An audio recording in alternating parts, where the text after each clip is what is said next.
In the early winter of 1998, a group of 30 campers aged between 15 and 19 disappeared at a campsite in Pennsylvania. Several possessions and pieces of equipment were salvaged from the site, including climbing equipment and various items of technology. One of the clues depicting the events leading up to the incident lies in a notebook containing a set of diary entries, uncovered at the foot of a tree stump about 100 meters from the campsite. The entries span approximately over a 4-week period, dating from November 26th to December 20th.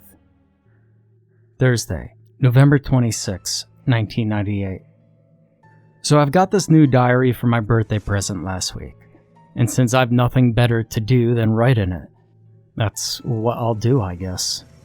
Diaries are so damn hard to maintain. The first 2 pages are always as neat as ever, then the rest all goes to shit. At least, I know that's what all my school books are like. Going camping with friends tomorrow. There's nothing on my mind, really, just packing stuff and probably doing some leisure activities to kill time. Friday, November 27th, 1998.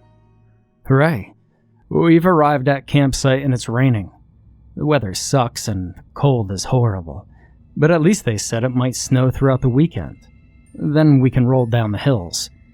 Despite all the trouble experienced during our arrival, the hills and mountains in this part of America are pretty damn beautiful. We spent the rest of our hours snapping photos of ourselves on the mountains, soaked in rain and our own sweat. Looking forward to tomorrow.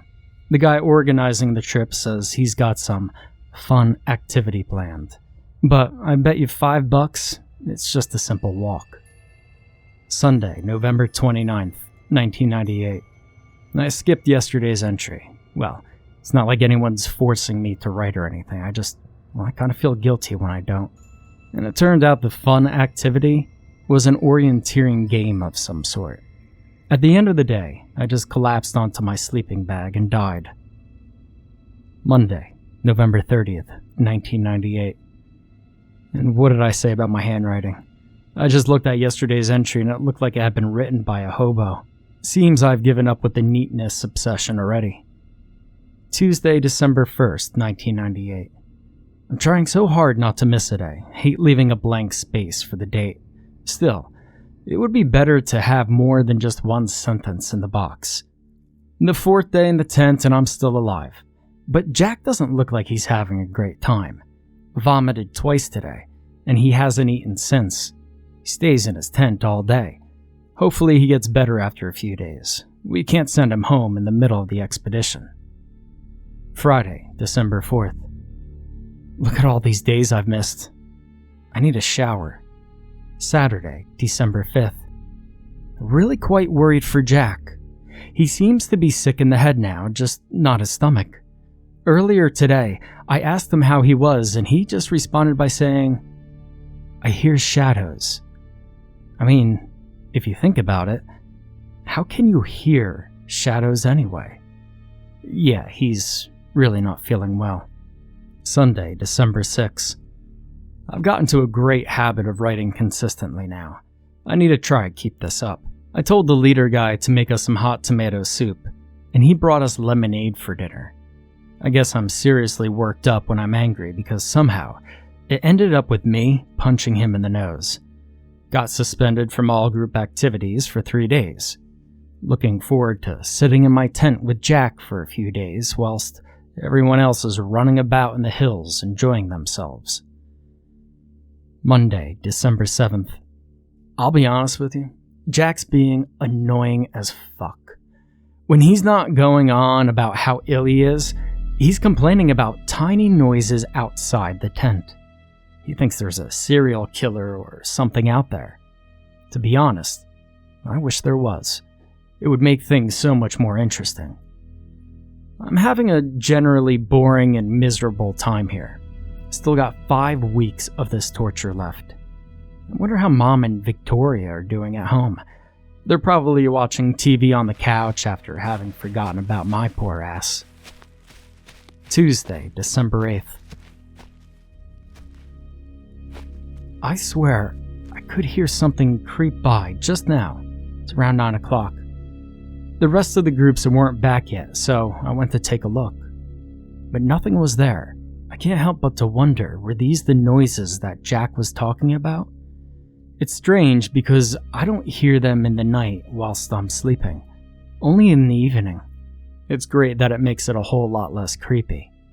Alright, I'll admit I heard them yesterday evening too, but I pretended it was nothing.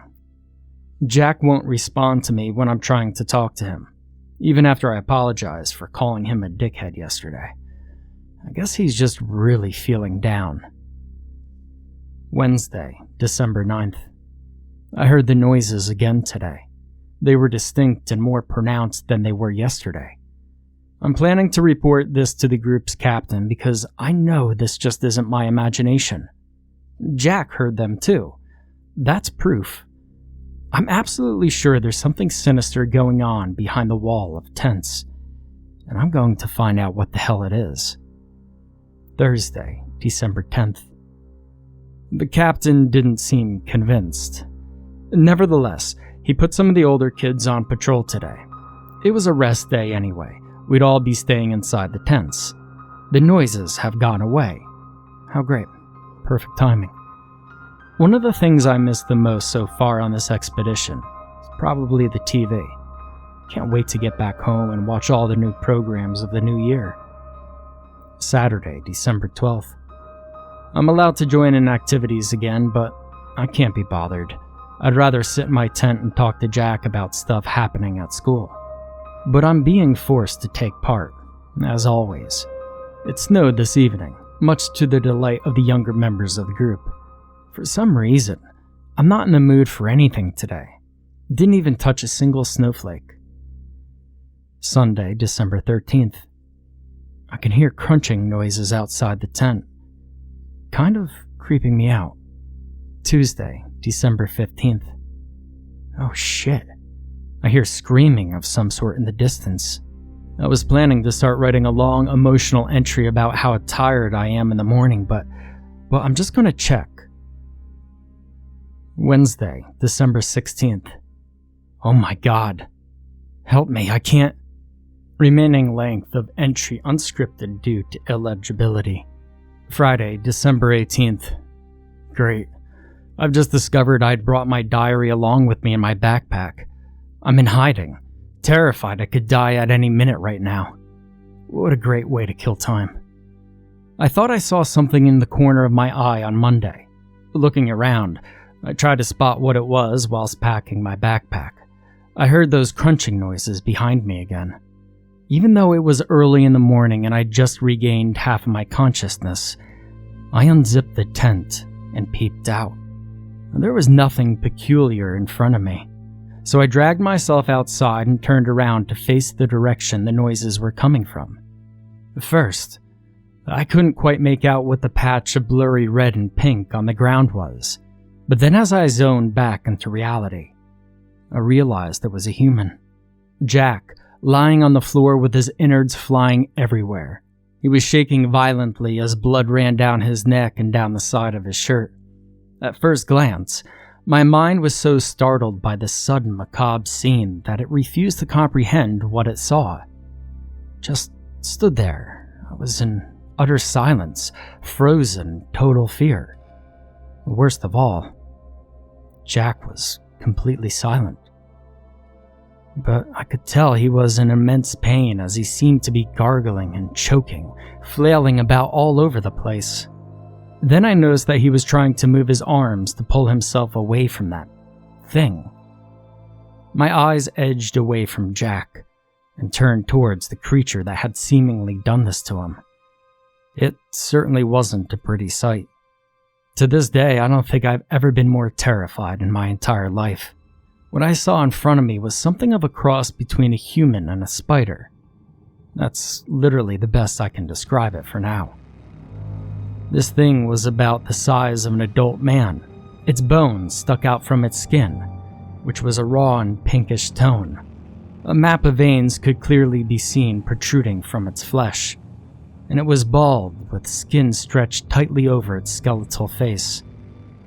I could swear its jawbone was twice the size of a normal human's, and when it opened, it looked like a hinge on a lever being rotated.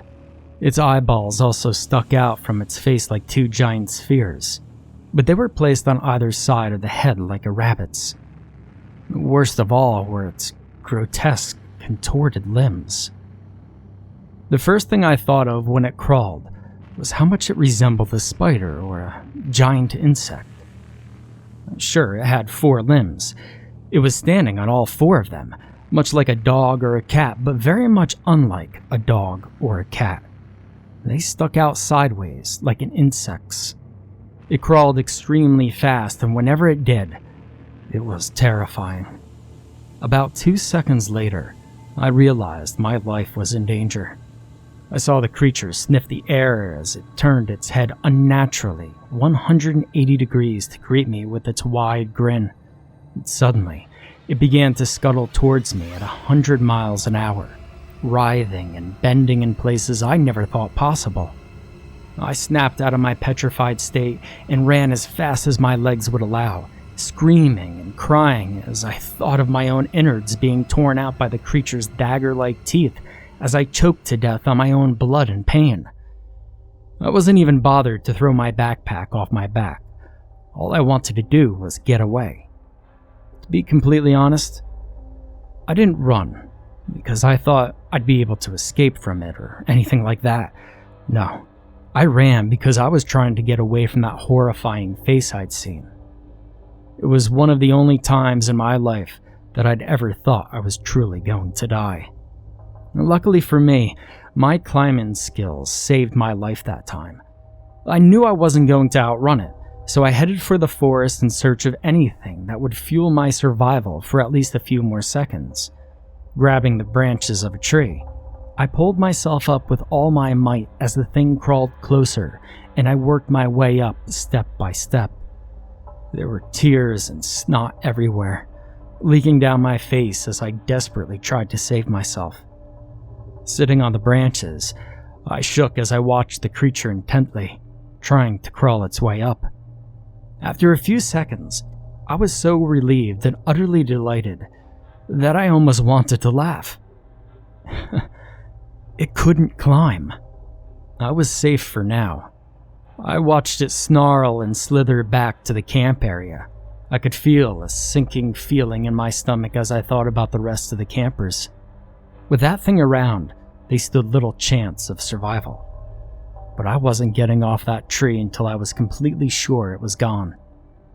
The spider cannibal thing returned to the small red patch on the ground, and I winced in pain as I watched it tear out Jack's spine and ribcage, leaving a hollow void in his gouged out chest. It then proceeded to eat the intestines, heart, and lungs, and lap up the blood around the area. After it was done, it began to use a thin, bony finger to scrape out the intercostal muscle and fat between the ribs, scraping the bone clean and savoring the fleshy taste. Obviously, these parts of the body, the muscles between the ribs, were its favorites. Unable to stomach any more, I turned my head away and convulsed, vomiting all over my pants. I'm feeling better today, glad to say. Getting over the shock, I think I'm able to use my head once more. It's been 2 days since the first attack, and I can't deny that I've heard screaming coming from the camp direction every now and again. I wonder how many of the rest of us are alive. Actually, it's likely I'm the only survivor out here. Recently, I found I've been crying for no reason, but it's probably because I'm worried about my friends. Either that, or it's the shock, because I can almost guarantee that they're all dead. I could still see those things everywhere, crawling in the corners of my eyes. It's dragging mangled corpses of my companions' bodies into the woods and devouring them like ice cream. I've never seen a man eat another man before. I tried not to look, but every time my eyes accidentally take in a glance, bile rises up in my throat. My hands hurt like hell, and whoa, look how much I've written already.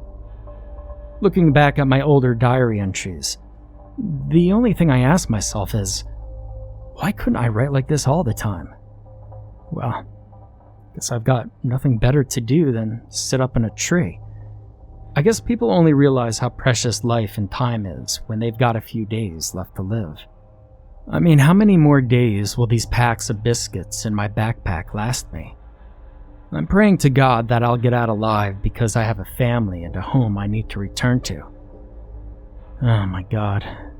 If only I could know how this shitty situation would end. Saturday, December 19th. Written on the page on the 5th of January, 1999, in original text. Yeah, I know the printed page says it's the 5th of January next year, but it's actually just Friday the 19th. I mean, you never thought I'd live to see the new year, did you? I've been tearing up the pages in between to wipe my tears with, because I've been having pretty depressing thoughts lately. Ugh, I think I'm going insane. I mean, I'm talking to a diary, for fuck's sake. I mean, who wouldn't when they're stuck up in a tree, cold, hungry, and alone? I wonder if my family knows that I'm still alive. If this carries on, will someone come to rescue me? Our group leader chose a seriously remote campsite right next to the woods, so I doubt it, but I'll never lose hope. Ugh, the smell of death is everywhere. As I get more accustomed to the fear I'm constantly experiencing, I'm starting to wonder about the origins of these creatures and how they found us. I mean, did anyone know they existed until now? Why didn't they simply attack us on the first day they saw us? I guess everyone has their questions that will never be answered. I'm debating whether to plan my next move or not. I know waiting probably won't do me any favors, and getting off the tree isn't a good idea either. I'm surrounded by them everywhere. There's no escape. But if it's me, I might be able to do it. I honestly think I stand a chance of getting out of here alive. Well, eventually anyways. Thinking of climbing a tree was a genius idea. I'm glad I thought of it since I'd be dead by now if I hadn't. So, what should I do next? Sunday, January 20th. Last entry, written on the page on the 6th of January, 1999, in original text. Oh my God. Holy fuck, they're coming for me. I'm so scared. They're going to get me. I know it. Please, God, please don't let them reach me. I woke up today to see a horde of around 10 of those things, each scratching and chewing on the bark of the tree. It seems they've worked out how to climb, and they're trying to. Oh, fuck. They're weakening the bark of the tree. It looks like it's going to collapse. And I'm going to fall and die. Please, someone needs to read this. Any human being, anyone. You have to find this. These cannibalistic creatures won't just disappear. They're scuttling all around Pennsylvania's forests, eating humans as prey. I believe someone will find this in the future. So here are my last words. I know I'm going to die alone and in pain. And I'll be another one of those wasted lives. I'm sorry, Mom. Sorry, Dad. All the effort you spent on me was in vain. I'm just another victim of this terrifying tragedy. Sorry, everyone. I have minutes, maybe seconds to live. I'm really scared.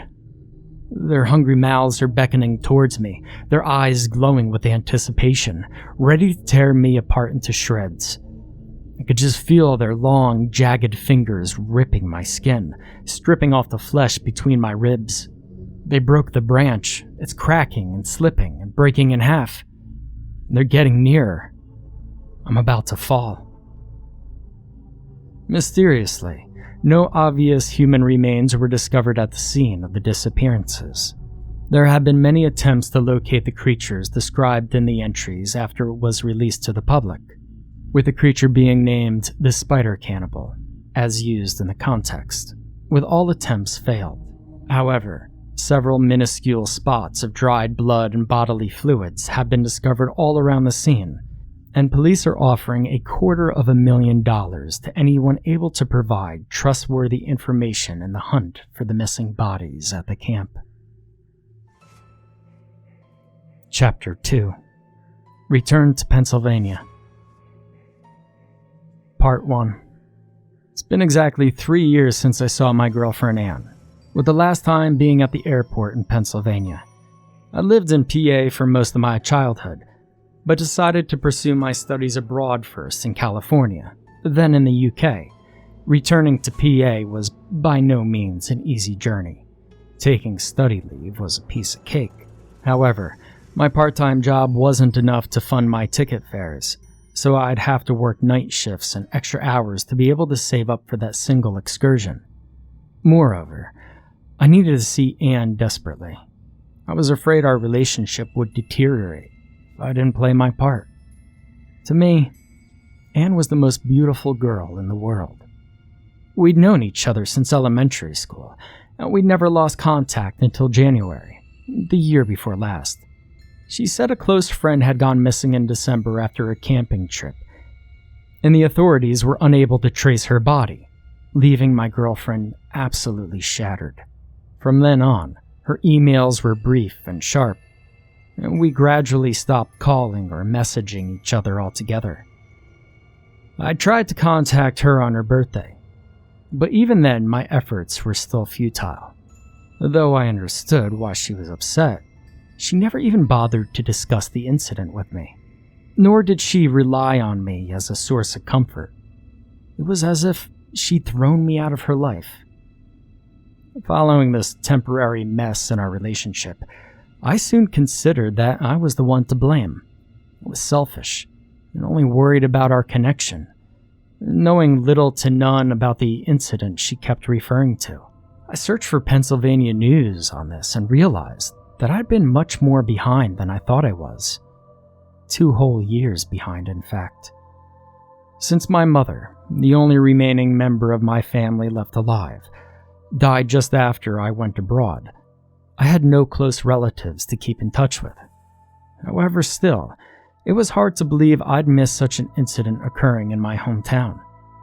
The online articles described the disappearances of a group of teenage campers in December 1998.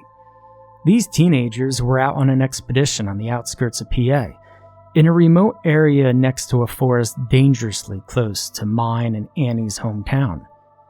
And as I scrolled further down the page, I felt a bead of sweat crawl down my face and suddenly recognizing some of the names listed on the missing section. Ronald Savage, Becky Westfield, Thomas Picard. These were all people I'd known. I'd even spoken to them many times before. With us being around the same age, I'd been companions to many of those in middle school. Even after half an hour of gazing at the names intently, I still found it hard to believe they were gone. Thinking of their confused, weeping parents as they sat in front of their television swallowing the news of the devastation, knowing their beloved children would never return home. Part of me wanted to simply collapse onto the floor and never get up again. However, the most disturbing part of all was reading the transcripts and excerpts of the diary written by one of the girls on the journey. Published with the article. In the entries, she described her daily event followed by a sudden onslaught of terrifying experiences, in which she documents the details of creatures she named spider cannibals, lurking in the woods right up until her unfortunate death. Her last words chilled me to the bone, as I imagined myself in her place, desperately trying to crawl away from my inevitable fate. I considered these creatures, which she labeled as spider cannibals, in one of her entries. I noticed the term was fairly inaccurate, as it implied that the creature was a spider which ate its own species, when in fact it was something completely different. Whatever it was, I instinctively found myself feeling concerned for Anne's safety, even though it had been 2 years since those things were first spotted, and haven't been seen since. It was creepy, even frightening to think about all that evidence which should have been at the scene, like bodies and bones and blood and stuff. None of that was anywhere to be found. After a whole year of roaming around for clues, police have declared the area safe, even though they couldn't salvage any useful clues within that period of time. The ongoing investigation continued. However, the citizens became much more relaxed and lighthearted about the situation as time wore out the effects of the shock. Another point which came across my mind whilst surfing online was that this had become an extremely controversial and heated topic. If any user on any forum posted a slightly negative comment on the issue, they would be banned immediately and frowned upon by the rest of the community. People often didn't realize when they were crossing the line in this discussion and were punished with sanctions when they did so. In the end, most users simply stopped discussing the topic in fear of offending others. Of course, I felt an amount of sympathy for the families and loved ones affected. However, the level of unnecessary fuss was, well, quite unnecessary. Most people couldn't even ask what had happened without getting labeled as a sick human being with no concern for the feelings of others. Anyway, wondering how Anne was coping with the stress back in PA, I phoned her in October to discuss the matter. Miraculously, she answered the phone and invited me to her new apartment. We had a deeply emotional conversation about how we missed each other and how apologetic we were, but I was simply relieved I could hear her voice again. After purchasing my tickets last month, I was finally able to return home. I boarded the flight in the morning full of anticipation, expecting the slowest plane journey of my life. Part 2. Arriving in the airport, I switched on my phone only to be greeted with a set of phone calls from an unknown number. I soon discovered that Anne had changed her number and address. She told me that she would be picking me up from the local cab station in front of the airport. The feelings of utter joy I experienced were hard to describe. I was going to see my girlfriend again after all the time we'd lost touch, and my expectations were far from low. Half an hour later, Anne appeared behind me and I was greeted with a cheerful hello. Expecting to see her face I'd been so used to seeing before I left, I was surprised to turn around and feel a sudden but gentle kiss upon my lips. It was a familiar feeling which I adjusted to after a few seconds. Soon, we were both engaged in a passionate kiss. After we broke contact, I noticed Anne's eyes. The sea blue color contrasted well with her bright blonde hair. I touched it gently and watched it flow along with the breeze. Not a thing had changed since I saw her. She was still the most beautiful girl in the world. We both decided it would be suitable to take a cab all the way home, even if it took hours, as the buses were slow due to the excessive amount of snow lining the road surface. As we closed the doors, the immediate warm, soothing effect neutralized the bitter cold we were previously subject to.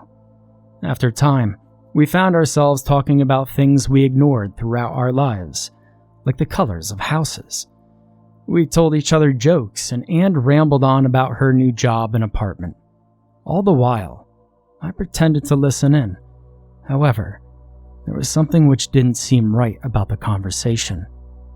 After an hour or so, she still hadn't mentioned anything regarding the disappearances of her friend, a matter which I thought she felt very strongly about.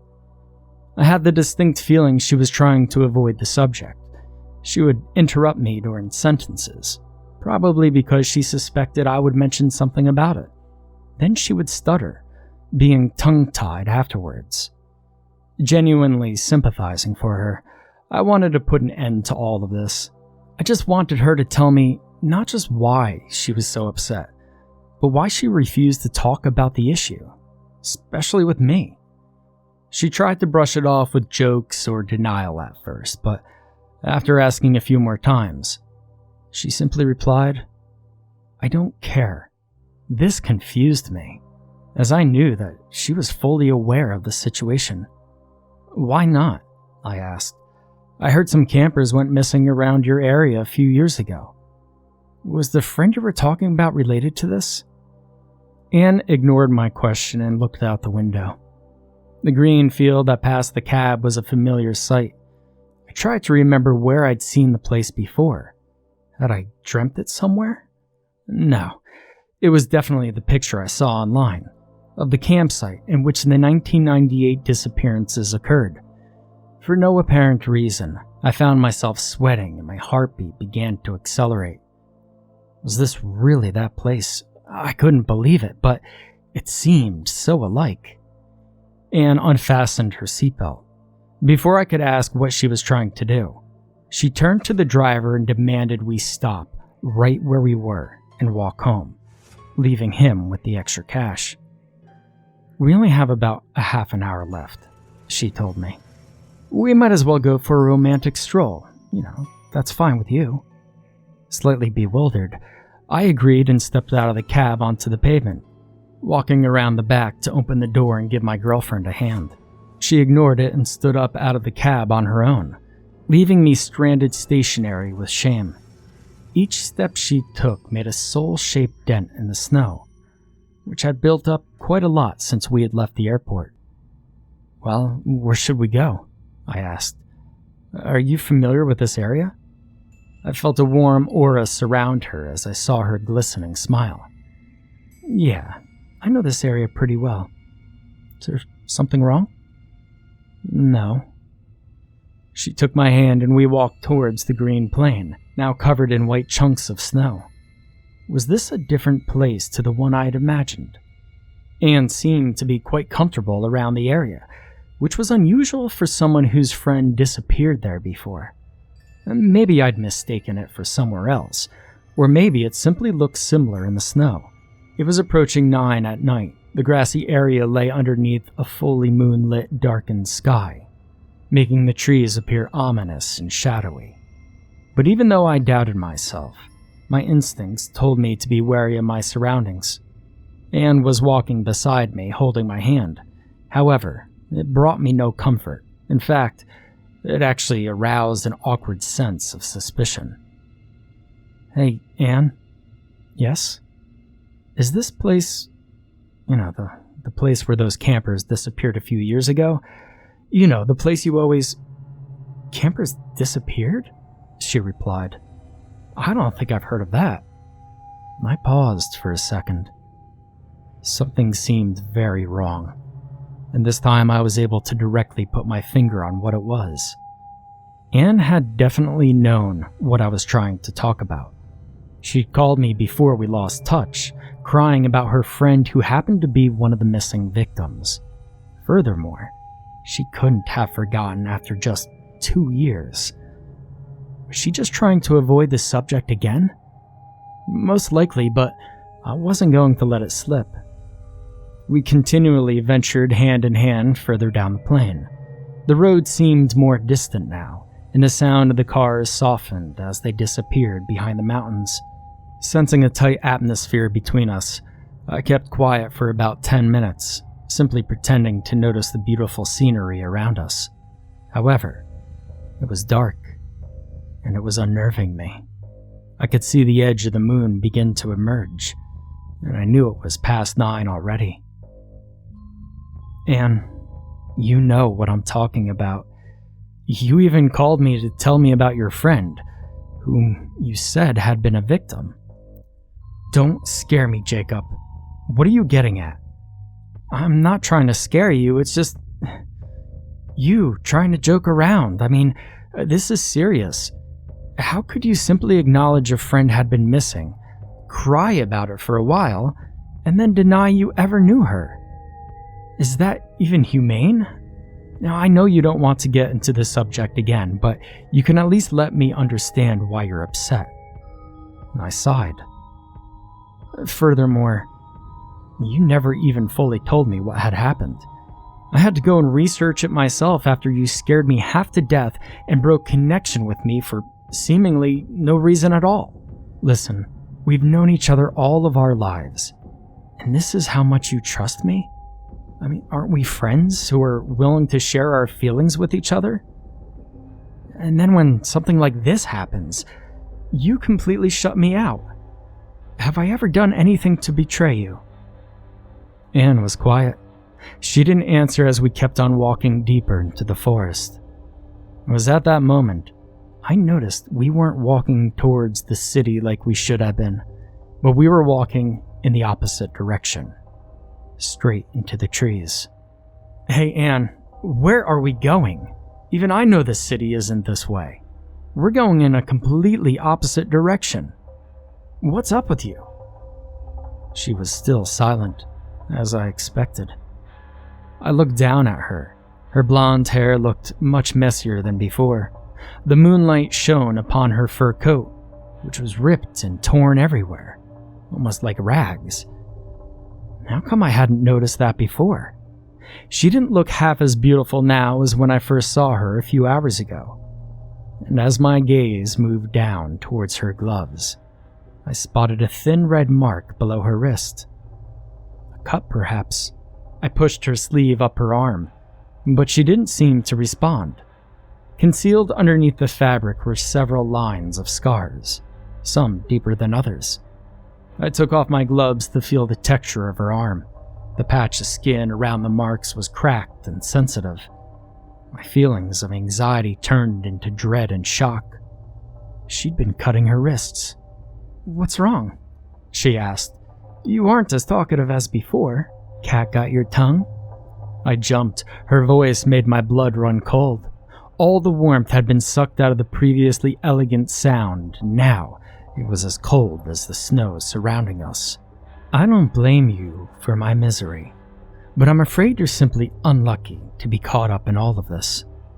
If it weren't for me, you'd be enjoying a content life somewhere else, not having to suffer your fate." A hint of a smile appeared on her face.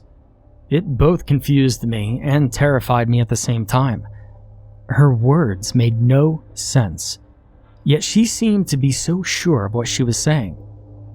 "What do you mean, my fate?" "Snap out of it, for goodness sake. Just tell me what's going on and I'll try to help you in any way I can.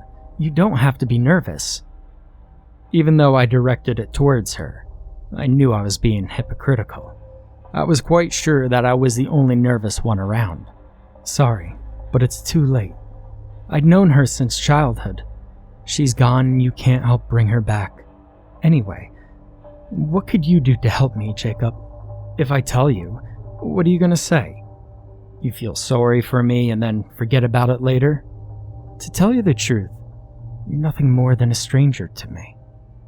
But I only stick by you because I don't want to hurt your feelings. My only friends died here, and my family doesn't care about me anymore. And we've known each other for years, and I know your family cares about you. How could you say that?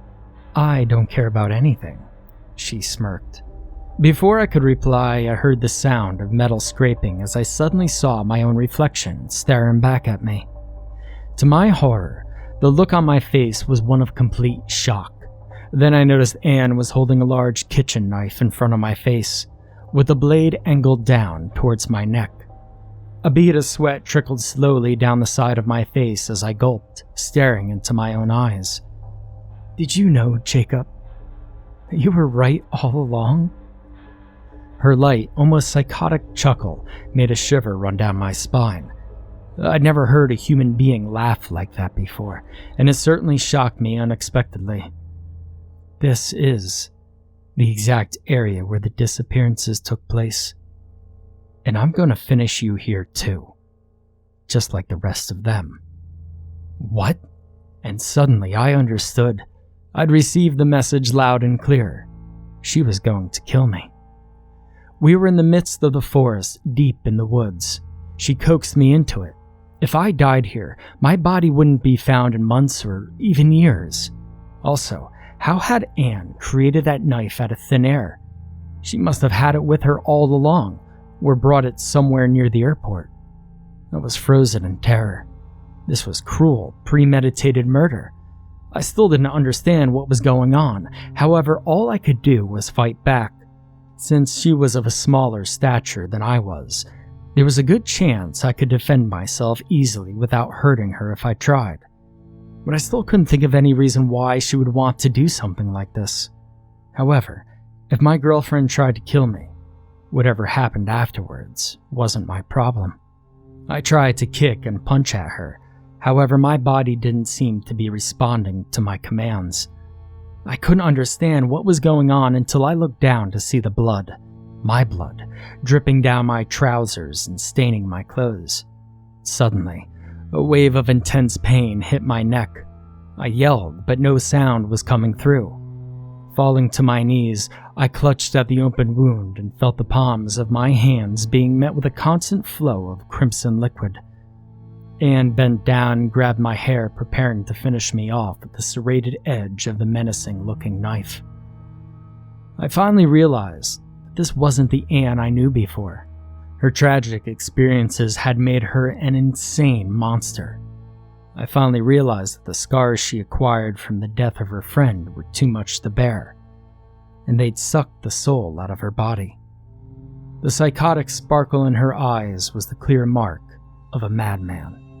The real Anne was long gone 2 years ago. I saw through the move and lunged sideways, narrowly avoiding her attack. The knife lodged into a tree, and she struggled to pull it out. The pain in my neck was tearing into my shoulder blades. However, I made an effort to ignore it as I crawled, slowly making my way off the floor. Anne chased after me, knowing I was soon dead meat. I still ran as fast as I could, choking to death on my own blood. Part 3. Her footsteps made crunching noises in the snow as she approached me. Struggling to balance, I tried to focus on holding my neck together as well as my escape. Then, the crunching noises were followed by a loud thud as they stopped abruptly. Turning around briefly to take a glance, it was clear she had fallen after tripping over a branch. A confused expression crossed her face as she tried to lift herself up again, but kept on sliding back down to the ground. It was a while before I noticed that her left boot was embedded in the ground up to her ankle, surrounded by a small pile of what looked like yellow powder, similar in appearance to an anthill. I could make out several small dots on her leg as she tried to pull it out of the ground. Her ankle was now completely surrounded by the strange, grainy mound and became less visible in the moonlight. As I noticed the small dots on her pants leg begin to move, I heard her scream. They began to look like a column of small bugs, and as I edged closer, I could tell they were spider-like creatures which used their long and stringy legs to scuttle around. They appeared from the mound in large groups, crawling up her leg and into her coat as she desperately tried to yank her foot from the heap. Soon, she fell to the ground and her screaming stopped as her body was covered in these creatures. Her body began to convulse as she moaned, writhing to and fro.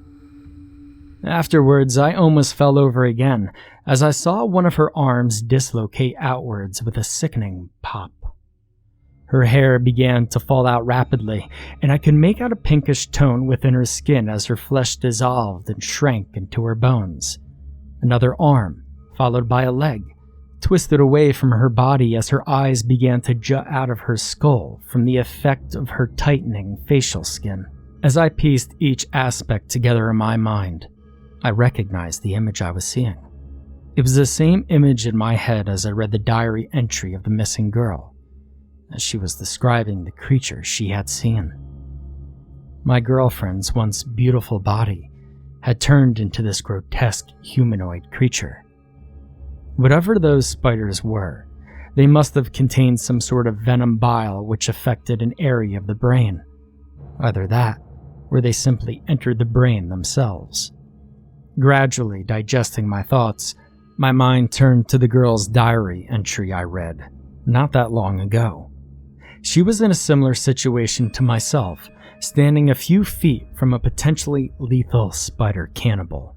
What had she decided to do? She had decided to climb up a tree. I was in a totally unfit state to do that, so I kept thinking of different possibilities of escape. Edging my feet away, I noticed that some of the tiny spider-like creatures had crawled over closer to me and had started to crawl up my leg. There was no time to waste. I stumbled forwards as fast as I could, heading for the city on the other side of the forest. The halo of light from the city shone, suggesting I was close to safety. Then out of the blue, I felt an immensely powerful burn upon my legs. It was so irritating and painful that I felt the need to scratch the feeling off. But I forced them to continue carrying the burden of my weight. I knew the pain I felt had to be the result of the spiders, injecting the venom into my veins. I had to keep on going. I'd only been bitten a few times, and if I stopped, I would be enveloped in them, and all the venom would turn me into one of those things. If I made my way back to the city, surely there would be someone in their house. Of course, the area was so remote that the chance of someone actually being there for me would be slim, but I had to get there first to have any chance of surviving until tomorrow. It seemed so far away. Looking behind my shoulder momentarily, I saw my girlfriend's body twitch and writhe as her flesh continued to dissolve. Her hideous form lifted itself upright and started to crawl on all fours, uncomfortably adjusting to the new change in position. Sniffing the air, her eyes turned to meet mine, and that's when I started to panic.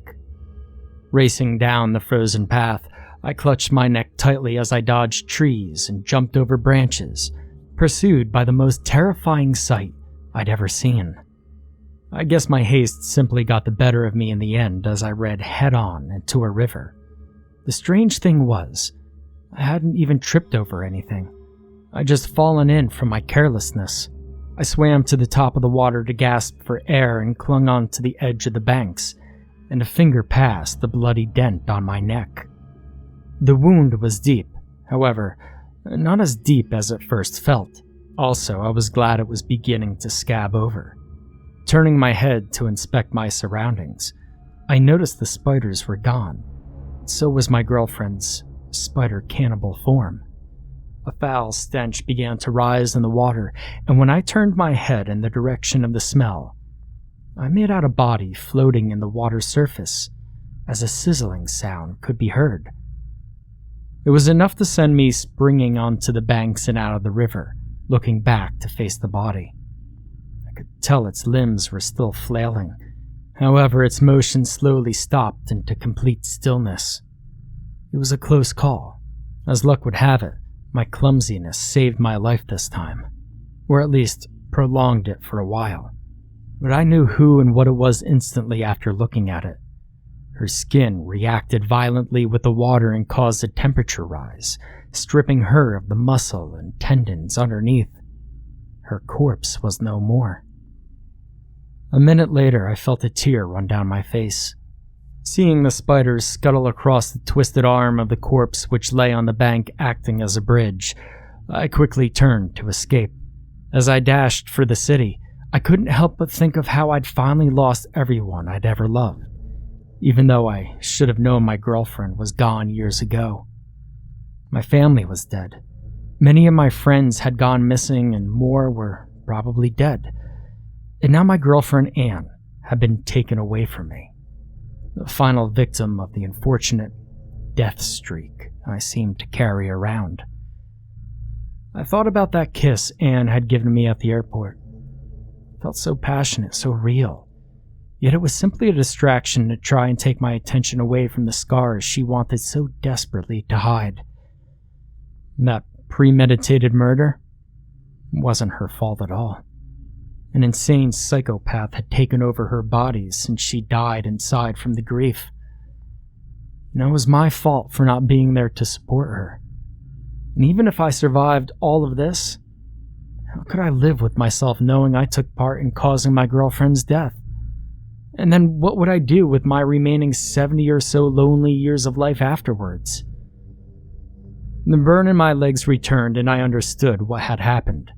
Even though the spiders were far behind, the venom they injected into my legs had remained and would soon take effect, turning me into one of those spider cannibals. I too would soon be gone, whether I wanted it or not. Millions of tiny bugs had crawled onto Anne's body lying in the water, and had started to eat away at the remaining flesh and bone. Then a thought hit me. The disappearances in 1998. The spiders must have first bitten several of the campers, causing them to contact the infection and turn into the creatures, killing off other humans to provide carcasses for the spiders. After this, the remaining venom in their bodies would slowly kill them off, and the spiders would devour every dead thing in sight. Now, assuming my theory was correct, these spiders must have been a very well-adapted species which only appeared underground in a certain area of this forest in cold conditions. The teenagers hadn't disappeared. Their remains had simply been eaten by these tiny malicious insects. If only my phone hadn't gotten wet and had battery left, then I might have been able to call the police. Cursing my misfortune, I turned around and ventured on with all my strength, weeping out loud. And after all, I could do little else. Part 4. I made it into the empty town, where I collapsed on the ground and became unconscious. Sadly, it turned out that the town was in fact quite deserted as I expected, and not a single soul laid eyes on my presence during the night. In the morning, I found myself lying on the grass. My head felt dizzy from the blood loss, but I was glad I made it and had not perished the previous night. It was then that I noticed my arms had bent slightly outwards. My heart started to race. I tried to pull them back in to feel the wound on my neck, but they simply wouldn't bend that way. My legs were still fine, but the skin looked slightly pink and raw. I recognized several strands of my brown, medium-length hair piled on the floor, and my hips had sunken inwards, creating a cavity where my stomach should have been. The venom was overtaking me slowly. The poison was taking effect. To my delight, I kept surprisingly calm after a while. Since there were no spiders to dispose of my body, what would happen to me? Would I wander into the town and get shot, or would I simply die of the venom poisoning?